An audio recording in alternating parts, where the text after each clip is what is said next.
sentence. And this is an example of how language changes. A mistress means something very different now than what it did back then. In this context, the mistress is the woman of the house and the person in charge, the woman in charge of the house.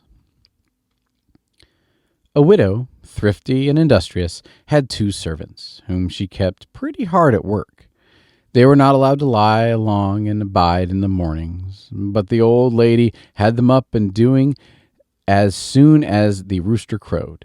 They disliked intensely having to get up at such an early hour, especially during the winter time. And they thought that if it were not for the rooster waking up their mistress, they so horribly early, they could sleep a little longer.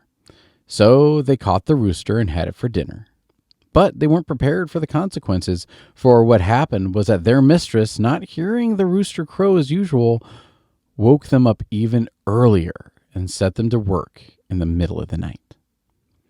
And there's no, Aesop doesn't provide a moral in this version, but a moral I would derive from this is be careful, be careful trying to change things, because just because things are hard now doesn't mean they can't get worse. And while I completely agree that we should always be trying to improve our station in life and do things that are good and try and make our life better, the servants here killed a chicken. Like, they hurt something else to try and make themselves. They hurt an animal to try and deceive their boss, and that is not good. And as soon as you hurt one person to try and trick another just to try and make things better, odds are, it might help for a little bit, but odds are we'll just make things a lot worse in the long run.